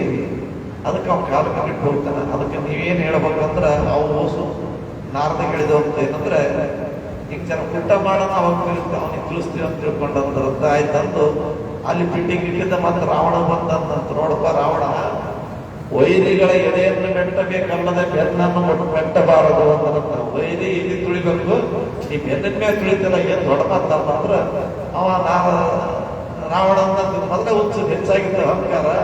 ಚಪ್ಪಳಿ ಹೊಡೆದಂತೆ ನೀವೆಲ್ಲ ಇನ್ನು ಉಲ್ಟಾ ನಿಂತೀರಿ ಅಂದಾಗ ಉಲ್ಟಾ ನಿಂತ್ರೆ ಅವ್ರು ಹೊಡೆದ್ರಂತ. ಹೋಸು ಮಂದಿ ಕೂಡಿ ಒಂದೇ ಏಟಿಗೆ ಬಿಟ್ರು. ಅವನ ಹೆಣ ರಣರಂಗದಲ್ಲಿ ಹದ್ದುಗಳ ಪಾಲಾಯ್ತಂತ. ಹೆಣ ಎತ್ತೋಳ ದಿಕ್ಕಿದ್ದಿಲ್ಲ ಅಂತ ಎಲ್ಲಾ ಕುಲ ದೃಷ್ಟಿ ಅದಕ್ಕೆ.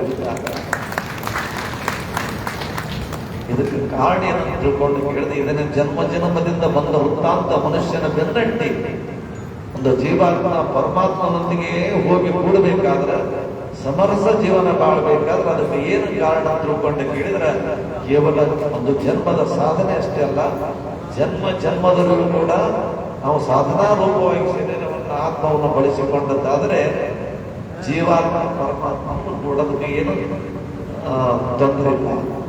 ಅಂತ ಒಂದು ವಿಚಾರದಲ್ಲಿ ನಾವು ಮಾಡುವಂತ ಪಾಪ ಕರ್ಮಾದಿಗಳು, ನಾವು ಮಾಡುವಂತ ಏನಾದರೂ ನಮ್ಮ ಅಹಿತಕರ ಘಟನೆಗಳು ನಮ್ಮ ನಡವಳಿಕೆ ನಮ್ಮ ಜೀವನವನ್ನು ರೂಪುಗೊಳ್ಳುತ್ತಿರ್ತಕ್ಕಂಥದ್ದಾಗ್ತದೆ. ವಿಶ್ವನಾಥ ಮುತ್ತವರು ಬಸಮ್ಮ ತಾಯಿ ಲಗ್ನ ಮಾಡ್ಕೊಂಡಂದ್ರೆ ಬದಲಾಯಿತ ಅವನ ಜೀವನ. ಅವಾಗ ಬಸಮ್ಮ ತಾಯಿ ಒಂದು ಸಂತಳ ಅಂದ್ರೆ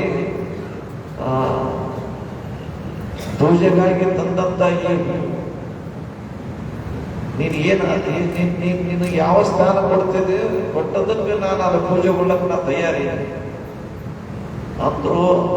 ಆಯ್ತು, ನನ್ನ ಸಾಧನೆಗೆ ನೀ ಏನಾಟ ಆಗಕ್ಕಿಲ್ಲ ಅಂತ ತಿಳ್ಕೊಂಡಂದ್ರು. ಆಯ್ತಪ್ಪ, ಆಯ್ತು, ನಾವು ನೀವು ಇಬ್ರು ದೇವತ್ವ ಭಾವದನಿಗೆ ಹೋಗಮ್ಮ ಅಂತ ತಿಳ್ಕೊಂಡಂದ್ರು. ಅಲ್ಲಿ ಆ ವಿಕಾರ ದೂರ ಆಯ್ತು, ಶಿವನ ಭಾವ ದೊಡ್ಡದಾಯ್ತು. ಅವಾಗ ವಿಶ್ವನಾಥ ಮತ್ತೆ ಯಾವಾಗ ಜೋಗುರಿ ಹೋಯ್ತಂತ ತವ್ರ ಮನೆ ಕರೆಕ ಎಲ್ಲಿ ಕುದುರೆ ಸಿಗ್ತದ ಕುದುರೆ ಮತ್ತೆ ಕುದುರೆ ತಗೊಂಡಂಗೆ ಒಂದು ಹಂಗ ಕಟ್ಟಬೇಕು ತಗೊಂಡು ನೋಡಬೇಕು. ಅವ್ರು ಸ್ವಲ್ಪ ಶ್ರೀಮಂತರು ಮಿತ್ತಂದಿದ್ರಂತ. ಅವ್ರ ಅಣ್ಣತಮ್ಮರು 4 ಮಂದಿ ಇದ್ರಂತ. ಶಿವಪೂಜಯ್ಯ, ಶಾಂತಯ್ಯ, ಸಿದ್ದರಾಮಯ್ಯ, ಇನ್ನೊಬ್ಬ ಯಾವ್ದೋ ಒಂದು ಬಸ್ ಏನೋ ಇದ್ದಂತ. ಅವರೆಲ್ಲ ಅಂತಿದ್ರಂತ, ಏನು ನೀ ಪದ್ಧತಿ ಪ್ರಕಾರ ಮನೆ ದೊಡ್ಡ ಮನಿತನ, ನೀ ಪದ್ಧತಿ ಪ್ರಕಾರ ಬಂದು ಪದ್ಧತಿ ಪ್ರಕಾರ ಚಂದ ಕರ್ಕೊಂಡು ಹೋಗು. ನೀ ಲಗ್ನ ಆಗುವಂತಿಗೆ ದೊಡ್ಡ ಮನಿತನದವರು ಗವಾರದವ್ರು ಅಂತ ಶ್ರೀಮಂತರು ಅಂತ ಆಚಾರ ವಿಚಾರ ಮನಿತನದವ್ರು ಅಂತ ನಾವು ತಿಳ್ಕೊಂಡು ನಿಮ್ಗೆ ಕನ್ಯಾ ಕೊಟ್ಟೆವು. ಪಂಚಗ್ರ ತೋಪ ಕಟ್ಟಿ ಹಿರೇ ಮಠ ಅಂತ ತಿಳ್ಕೊಂಡು ನೀವು ದೊಡ್ಡ ಮನಿತನದವ್ರು ಕನ್ಯಾ ಕೊಟ್ವಿ. ನೀ ಯಾಕೆ ಗೋಡೆ ಹೋಗೋದಂತ ಸಂಸಾರ ಯಾಕೆ ಮಾಡ್ತೇನೆ? ಅವಾಗ ಇವ್ರಿಗೆ ಸಂಸಾರ ಎಂಬುದು ಬಲು ಕಷ್ಟ, ಇದು ಯಾರು ಸುಳ್ಳೆ ಮಾಡಿಟ್ಟ, ಇದ್ರಾಗ ಏನಂದ್ರೆ ಸಂಸಾರ ಅಂದ್ರಲ್ಲಿ ನೀವು ಇವ್ರ ಅವಾಗ ಅನ್ಕೋತ ಒಂದು ದಿವಸ ಇಷ್ಟು ಅತಿರೇಕ ಹೋಯ್ತು. ನೀ ಓಡಾಡಕ್ಕೂ ಅಂತ ಬಂದು ದಾರಿಗಿರ್ಲಾರ್ದಂತ ಭಿಕಾರಿ ಜೀವನ ನೀ ನಡೆಸ್ತೆ ಅಂತ ತಿಳ್ಕೊಂಡಂದ್ರೆ ನೀನು ಮನೆಗೆ ಕೊಟ್ಟು ಮನೆಯಾಗಿಟ್ಟು ನನ್ನ ತಂಗಿ ಕರ್ಕೊಂಡು ಹೋಗಿ ನೀನು ಸಂಸಾರ ಮಾಡ್ತಾನಪ್ಪ ಅಂತ ಕೇಳಿದಂತ. ಅವಾಗ ಕೆಲವು ಮಂದಿ 3 ಕೂಡಿ ಅಂದಾಗ ಅವ ಗಂಡ ಒಬ್ಬ ಸಿದ್ದರಾಮಯ್ಯನೋ ಏನಂತ, ಯಾಕ ಅವ್ರ ಅವಸ್ಥೆ ಬದಲಾಗ್ಯದ. ಅವ ಪ್ರಪಂಚದ ಸತ್ಯಕ್ಕಾಗಷ್ಟು ಉಳ್ಳಂತ ಐಶ್ವರ್ಯ ಉಳ್ಳಂತ ಮನೆತನ ಅದ, ಸಾಕಷ್ಟು ಪಾಂಡಿತ್ಯ ಅದ, ಅನುರೂಪಳಾದಂತ ಹೇಳ್ತಾಳ, ಇವೆಲ್ಲವೂ ಇದ್ರೂ ಕೂಡ ಅದರಲ್ಲಿ ಪ್ರಪಂಚದಾಗ ಇವನಿಗೆ ಮೋಹ ದೂರ ಆಗ್ಯದ ಅಂತ ತಿಳ್ಕೊಂಡ್ರೆ ಅವನ ದಾರಿಗೆ ನಾವು ಯಾಕೆ ಹೋಗೋಣ ಬ್ಯಾಡ ಅಂತ ವಿಶ್ವರಾಜನ ತಲೆ ಸಿದ್ದರಾಮ ಎಲ್ಲರೂ ನನಗ ಎಲ್ಲೆಲ್ಲಿ ಕುಂದಿರ್ತಿ ಎಲ್ಲೆಲ್ಲಿ ಬಿದ್ದು ಹೋತಿ ಅಂದಾರೆ. 3 ಮನೆ ದೊಡ್ಡ ದೊಡ್ಡ ಬಂದಂದಾಗ ಈ ಶ್ರೀಮಂತರಾಗಿ ಹುಟ್ಟಿದ್ರು ದಿಕ್ಕಿಗೊಬ್ಬರಾಗಿ ಸಾಯಿದ್ರೆ. ಆದ್ರೆ ಸಿದ್ದರಾಮಯ್ಯ ಎಷ್ಟು ದಿನ ಆದ್ರೂ ಬೇಕಿದ್ರೆ ಮನೆಯಾಗೆ ಬಿದ್ದು ಸಾಯಿದೆ, ನೀವು ಒಂದೇ ಮುಳಿದ ಮನೆಗೆ ಮುಂದೆ ಯಾರು ಉಳಿಯಲ್ಲ ಅಂತ ಹೇಳಿದ್ರು. ಒಬ್ಬ ದೇವಣಗಾವದ ಸಂತ, ಒಬ್ಬ ಬಿಜಾಪುರದಾಗ, ಒಬ್ಬ ಅಕ್ಕಲ್ಕೋಟದಾಗ ಸಂತ. ಮನೆಗೆ ಅವ್ರ ಮನೆ ಉಳ್ಕೊಂಡವ, ಸಂಸಾರ ಉಳಿದದ್ದು ಯಾರ ಹತ್ರ ವಿಶ್ವರಾಜರ ನೀವು ದುಡಿತದಲೇ ನೀವು ಅಮ್ಮ ನನ್ನ ಸಲ ಚಲೋ ಅಂದಿದಿ, ನಂದ ಒಳಗಿನ ಅಂತರಾತ್ಮದ ಅವರು ಕಂಡುಕೊಂಡಿದೆ ಅಂತಂದ್ರ ನಾವು ನಿನ್ ನಿಗಾ ಇಟ್ಟಿಗೆ ತಿಳ್ಕೊಂಡಂದಾಗ 3 ಮನೆತನ ಹೋಯ್ತು. ವಿಶ್ವರಾಜರ ನೀವು ಒಬ್ಬನೇ ಉಳಿತೆ ತಿಳ್ಕೊಂಡು ಯಾರಂದ್ರ ಸಿದ್ದರಾಮಯ್ಯ ಮನೆತನ ಉಳಿ ಹೋಗ್ತಂದಾಗ ಅದಕ್ಕೆ ಕಾರಣ ಏನಂತ ತಿಳ್ಕೊಂಡು ಕೇಳಿದಾಗ ನಾವು ಮಾಡತಕ್ಕಂಥ ಕರ್ಮ ಫಲ. ಅದಕ್ಕಾಗಿ ಹೇಳ್ತಾರ, ಒಳ್ಳೆಯವರಾಗಿದ್ದು ಒಳ್ಳೆಯವರಾಗಿ ನಡೆದುಕೊಂಡು ನಮ್ಮ ಭಾವ ಒಳ್ಳೆಯದಾಗಿದ್ರೆ ಭಾಗ್ಯಕ್ಕೆ ಕೊರತೆ ಇರತಕ್ಕಂಥ ಮಾತಿಗೆ ಅನುಗುಣವಾಗಿ ಇವತ್ತಿನ ದಿವಸ ಕರ್ಮ ಫಲದ ಬಗ್ಗೆ ಈ ಅನುಭವದಲ್ಲಿ ತಿಳಿಸಿದಂತಾಯ್ತು. ಅಕ್ಷಂತದಿಗೆ ಅಮಾವಾಸ್ಯೆ, ಇದು ಬಹಳ ದೊಡ್ಡ ಅಮಾವಾಸ್ಯೆ. ಎಲ್ಲರೂ ಭಕ್ತಿ ಭಾವ ಶ್ರದ್ಧೆಯಿಂದ ಬಂದಂಥವರಾಗಿದ್ದೀರಿ. ಇನ್ನೊಂದು ನಿಮ್ಮೆಲ್ಲರಿಗೂ ತಿಳಿಪಡಿಸೋದು ಏನಂತಂದ್ರೆ 1-2 ಮಾತು. ಯಾವಾಗಲೂ ಇನ್ಯಾಗ ನಾವು ಒಂದು ನಿಯಮ ಇಟ್ಕೊಂಡಿರಿ, ಎಲ್ಲೇ ಹೋಗಿ ಎಲ್ಲೇ ಆಶೀರ್ವಚನ ಮಾಡಿ 2 ಮಾತು. ಒಂದು ಏನ್ ಮಾತಂದ್ರೆ ಪ್ರಸಾದ ಯಾರು ಕೆಡಿಸ್ಬಾರ್ದು, ಇಲ್ಲೆಲ್ಲ ಮನೆಗಾದ. ಮತ್ತು ಮಕ್ಕಳ ಕೈಯಾಗ ಮೊಬೈಲ್ ಕೊಡಬಾರ್ದು.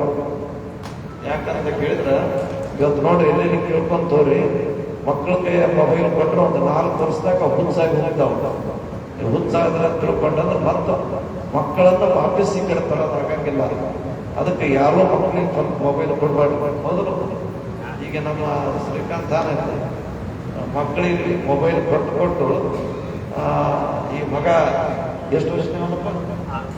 6 ವರ್ಷನೇವನ. ಒಂದು 2 ವರ್ಷ ಹುಡುಗಿದ್ದಂಗೆ ಅಲ್ಲ, 2 ವರ್ಷ ಹುಡುಗಿದ್ದಂಗಲ್ಲ. ನಾನೇ ಹೇಳಿದೆ ಅವನಿಗೆ, ಹುಡುಗ ಬಲ್ಲಿ ಈ ಸದ್ದಿ ಜಡ್ಡ ಅದ ತೋರ್ಸ ಅಂತ ಹೇಳಿದೆ. ಅದನ್ನ ಅವ್ರಿಗೇನು ಗೊತ್ತಿದ್ದಿಲ್ಲ. ಹಿಂಗೆ ಇದ್ದಂಗ ನನ್ನ ಮಗ ಹಿಂಗೆ ಇದ್ದಂಗ ಅಂತ ಹೇಳಿದ್ದ. ಒಂದು ದಿವಸ ನಾನು ನೋಡಿದೆ, ಶ್ರೀಕಾಂತ್ ಮಗನಿಗೆ ಮೊಬೈಲ್ ಕೊಡ್ತೇನೆ. ಹೌದಪ್ಪ ಕೊಡ್ತೇನೆ. ಬಟ್ ಅದು ನಿನ್ನ ಮಗ ನಮ್ಮ ಕೈಗೆ ಹಚ್ಚಂತೆ, ಇದನ್ನ ಹೋಗಿ ಡಾಕ್ಟರ್ ಹೋಗಿ ತೋರಿಸಿ ಡಾಕ್ಟ್ರ್ ಹಿಂಗೆ ಅಂತಾರ ಅಂತ ಹೇಳಿದೆ. ಒಂದು ವಾರದಾಗ ಹೋಗಿ ಕಲಬುರಗಿ ತೋರಿಸಿದ. ಅವ್ರ ಹತ್ರ ಇವನಿಗೆ ಜಡ್ಡಾಗ್ಯದಪ್ಪ, ಅದಕ್ಕೆ ಇಷ್ಟು ದಿವಸ ನೀವು ಟ್ರೀಟ್ಮೆಂಟ್ ಕೊಟ್ಟರೆ ನಿನ್ನ ಮಗ ಹುಷಾರಾಗಿ ನಾನು ದೊಡ್ಡ ತಿಳ್ಕೊಂಡು ಹೇಳಿದೆ. ವಿಶ್ವರಾತ್ರ ಇರಲಿ ದೊಡ್ಡವ್ರು ಹಾಗೆ. ಇಲ್ಲಿ ಸುಮಾರು ಸಾಮಾನ್ಯ ಜನರಲ್ಲಿ ನಿಮ್ಮ ಮನೆಯಾಗ ನಿಮ್ಮ ಮಕ್ಕಳು ಇರ್ಬೋದು, ಬಹಳಷ್ಟು ಮಂದಿ ಇರ್ತೀರಿ. ಮೊಬೈಲ್ ಕೊಡಬಾರ್ದು ಅಂತ ನಾ ಹೇಳ್ತೀನಿ. ಆಯ್ತಪ್ಪ ಅಪ್ಪ ಕೊಡೋದ ತಿಳ್ಕೊಂಡು ಎಷ್ಟು ನಿಮ್ ಕೈ ಎತ್ತರ ನೋಡ್ಬೇಕ್ರ, ಯಾರೋ ಕೊಡಬಾರ್ದು ಮೊಬೈಲ್ ಎತ್ತರ ಅಂತ ಹಂಗೆ ಎಲ್ಲರ ಕೈ ಅದು ಮುಂದಿನ ಮಕ್ಕಳ ಭವಿಷ್ಯಕ್ಕಾಗಿ. ಹೌದಾ? ಮಕ್ಕಳು ಚಲೋ ಇದ್ರೆ ಮುಂದೆ ಮನೆತನ ಚಲೋ ಇರ್ತದೆ. ಮನೆತನ ಚಲೋ ಇದ್ರೆ ಆರೋಗ್ಯಕರವಾದಂಥ ಸಮಾಜ, ಸದೃಢವಾದ ಸಮಾಜ. ಸಮಾಜ ಅಂದ್ರೆ ಆ ಸಮಾಜ ಅಲ್ಲ, ಮನುಷ್ಯ ಸಮಾಜ ಸದೃಢವಾಗಿ. ಹೌದಾ?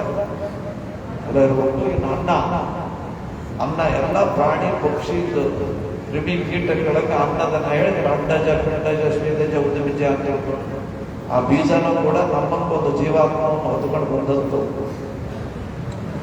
ಎಲ್ಲ ಪ್ರಾಣಿ ಪಕ್ಷಿಗೆ ಸತ್ತಬೇಕು ಮೋಕ್ಷ ಸಿಕ್ತು ಅಂದಾಗ ಅದು ಅಕ್ಕಿ ಕೇಳಿದಂತೆ, ಅನ್ನ ಕೇಳಿದಂತೆ ಪರಮಾತ್ಮ ನಮಗೆ ಯಾವಾಗ ಮೋಕ್ಷಪ್ಪ? ಸುಮ್ಮನೆ ನಮ್ಗೆ ಹುಟ್ಟಿಸಿದೆ ಕಳಿಸ್ಕೊಟ್ಟಪ್ಪ, ಅವ್ರ ಗದ್ದೆ ಇವ್ರ ಗದ್ದೆ ಕಲ್ಲಿ ಕಿರಿ ಬೆಳೆಸಕೈತಿ, ನಮ್ಮ ಮೋಕ್ಷ ಯಾವಾಗ? ಪರಮಾತ್ಮನಂತ ನಿನಗೂ ಮೋಕ್ಷ ಅದ್ಭುತ ಅನ್ಬೇಡ. ಯಾವಾಗ ಅಂತ ಹೇಳ ನೋಡಪ್ಪ, ನಿಮಗೆ ಮೋಕ್ಷ ಯಾವಾಗ ಅಂತಂದ್ರೆ ಮನುಷ್ಯ ನಿಮ್ಮನ್ನು ಅನ್ನ ಮಾಡಿ ಹೊಟ್ಟೆಗ ಹೋತಲ್ಲ ಅವಾಗೆ ನಿಮ್ಮ ಮೋಕ್ಷ. ಯಾಕಂತಂದ್ರ ಈಗ ನೀವು ಹಾಕ್ಯದಾಗ ಹಾಕ್ರಿ, ಅದು ರೈಸ್ ಮಿಲ್ನಾಗ ಒಯ್ದಿಡ್ರಿ, 1 ವರ್ಷ ಇರ್ತಾವ. ಹೌದಾ? ಹಾಕ್ಯದಾಗ ಹಾಕಿದ್ರು 1 ವರ್ಷ ಇರ್ತಾವ. ನಿಮ್ಮಾಗಿದ್ದಾಗ ಹಾಕಿ ಹೆಸರು ಇರ್ತದೆ. ಅರ್ಜೆಂಟ್ ಮತ್ತೆ ಮುಂಚೆನೆ ಬರಬೇಕು. ಹೌದಲ್ಲ? ಅಂದ್ರೆ ಅದರ ಜನ್ಮಕ್ಕೆ ಮುಕ್ತಿ ಆಯಿತು. ಅದು ಅಳುಗು ಅಂತ ಕೇಳಿದಂತ ಪರಮಾತ್ಮ, ನೀನು ಬಿಟ್ಟು ನಾ ದೂರ ಹೋಗ್ತೀನಪ್ಪ. ಸೃಷ್ಟಿಗೆ ಮೂಲನಾದಂಥ ನಿನ್ನನ್ನು ಬಿಟ್ಟು ನಾನು ಇಲ್ಲಿ ಬರ್ತೀನಿ ಭೂಮಿಗೆ ಅಂತಂದ್ರೆ ನನಗೆ ಮತ್ತೆ ಮೋಕ್ಷ ಪ್ರಾಪ್ತಿ ಅಂತ ಆಗ್ತದೆ. ಮೋಕ್ಷ ಅಂತ ಹೇಳ್ಕೊಂಡಂದ್ರೆ ಅಲ್ಲಿ ಬಂದಂತ ಜೀವಿ ಅಲ್ಲಿಗೆ ಹೋಗಿ ಅಲ್ಲೇ ಉಳ್ಕೊಂಡು ಮೋಕ್ಷ ಮೋಕ್ಷ ಅಂತ ಹೇಳ್ಕೊಂಡು ಕರೀತಾರೆ. ಅಂದ್ರೆ ಮೋಕ್ಷ ಅಂದ್ರೆ ಲಗ್ನ ನಿಂತಿದ್ರೆ ಲಗ್ನ ಮಾಡಿದ ಮೋಕ್ಷ ಈ ಮೋಕ್ಷ ಅಲ್ಲ. ಮೋಕ್ಷ ಅಂದ್ರೆ ಯಾವನಿಂದ ನಾವು ಬಂದೇವಿ ಮತ್ತೆ ಹೋಗಿ ಅವನನ್ನು ಉಳ್ಕೊಳ್ಳೋದಕ್ಕೆ ಮೋಕ್ಷ ಮೋಕ್ಷ ಅಂತ ಕರೆಯುವಂತರಾಗ್ತಾರೆ. ಈ ಗುರು ದೀಕ್ಷಿತ ಮೋಕ್ಷ ಆಯ್ತು. ಮೋಕ್ಷ ಆಯ್ತು ಅಂತಂದ್ರೆ ತಾಯಿ ತಂದಿನಂತ ನಿಮ್ಮನ್ನು ಭೂಮಿಗೆ ಬಿಟ್ಟಿರ್ತಾರೆ.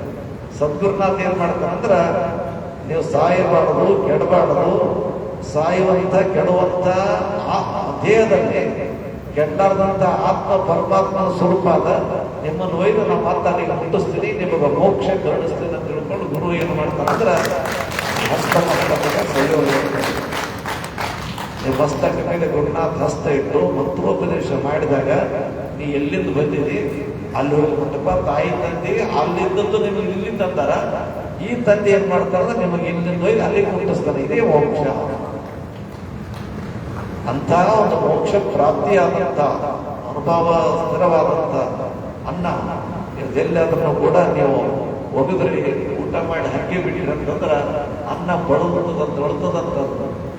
ನಾನು ಕೂತೆ, ಹುಟ್ಟಿಸ್ಕೊಂಡೆ, ಕುದಿಸ್ಕೊಂಡೆ, ಏನಾಗಿ ಕೊನೆಗೆ ಮೋಕ್ಷಕ್ಕೆ ನೀನು ಸ್ವಲ್ಪ ಬಿಡುದಂತಂದ್ರ ಈ ಪುಣ್ಯಾತ್ಮ ನನಗೆ ಒಗದ್ನಲ್ಲಪ್ಪ ಅಂತ ತಿಳ್ಕೊಂಡಂದಾಗ ಅವನಿಗೆ ಯಾವ ದೋಷ ಬಂದಂದ್ರ ಆತ್ಮಹತ್ಯಾ ದೋಷ ಬರಲಿ. ಅವನಿಗೆ ಎಂತದಂತೂ ಅಕ್ಕಿ ನಾವು ಉಳ್ಳಾರ್ದೆ ಅದನ್ನು ಉಸಿರಿಗೆ ಚೆಲ್ಲಿದೆವು, ಎಲ್ಲೇ ಹೋಗಿದೆವು ಅಂತ ತಿಳ್ಕೊಂಡಂದ್ರೆ ಅಕ್ಕಿ ಅಂತಂದ ಒಂದು ಆತ್ಮಹತ್ಯೆ ಮಾಡಿದ್ರೆ ಏನು ದೋಷ ಬರ್ತದಪ್ಪ.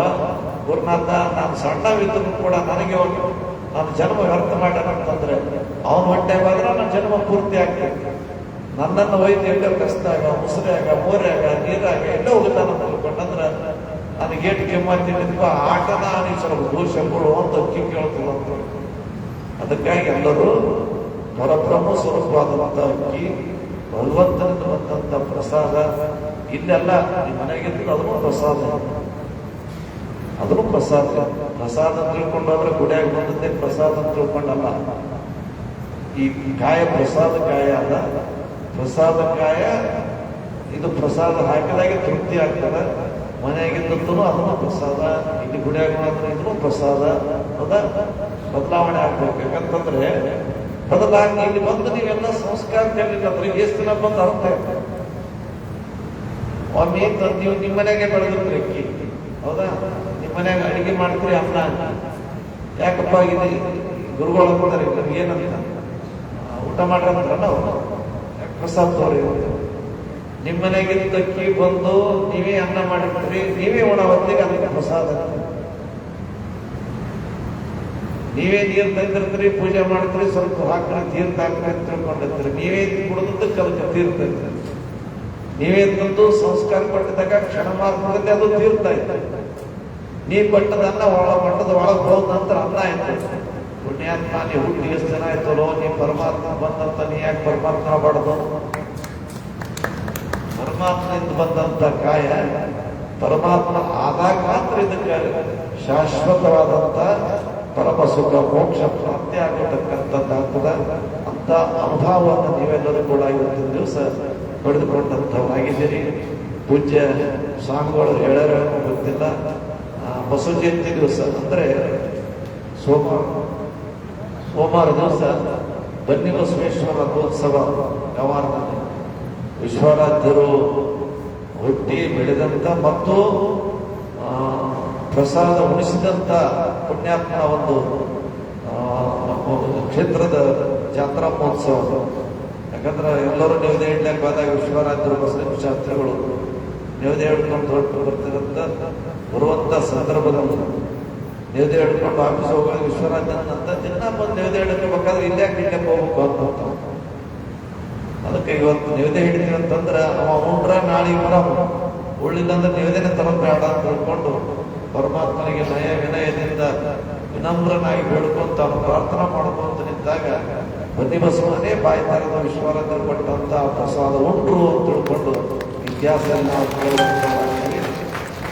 ಉಂಡಂತ ಪ್ರಸಾದ ವಿಶ್ವರಾಧ್ಯರು ಉಣಿಸಿದಂತ ಬನ್ನಿ ಬಸವಣ್ಣ ನೋಡಪ್ಪ, ನಿಮ್ಮ ವಿಶ್ವಕ್ಕನೇ ಆರಾಧನೆಯಾಗಿರು.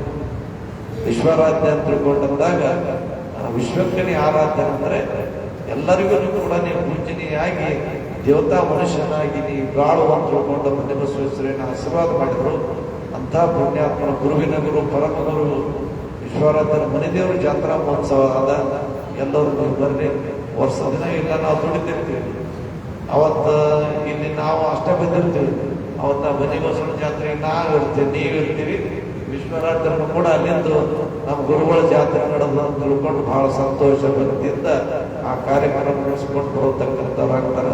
ಅಂಥ ಒಂದು ಪುಣ್ಯ ಕಾರ್ಯದಲ್ಲಿ ನೀವೆಲ್ಲರೂ ಕೂಡ ಭಾಗಿಯಾಗ್ರಿ ಎನ್ನುವಂತ ವಿಚಾರ ತಿಳಿಸುತ್ತಾ ಈ ಶಿವಾನುಭವ ಚಿಂತನೆಯಲ್ಲಿ ಪಾಲ್ಗೊಂಡಂತ ಎಲ್ಲರಿಗೂ ಸದ್ಗುರು ಸಮರ್ಥ ವಿಶ್ವರಾಧ್ಯರು ಮಂಗಳಾಂಬಿಕಾ ತಾಯಿ ಆಯುಷ್ಯ ಕೊಡ್ಲಿ, ಆರೋಗ್ಯ ಕೊಡ್ಲಿ, ಸಕಲ ಸಂಪತ್ತೆಲ್ಲವನ್ನೂ ಕೂಡ ಕೊಟ್ಟು ಕರುಣಿಸಿ ಕಾಪಾಡಿ ಅಂತ ತಿಳ್ಕೊಂಡು ನಿಮ್ಮೆಲ್ಲರ ಪರವಾಗಿ ಆ ಪುಣ್ಯಾತ್ಮರಲ್ಲಿ ಪ್ರಾರ್ಥಿಸಿಕೊಂಡು ನನ್ನ ವಿಷಯಕ್ಕೆ ಮಂಗನ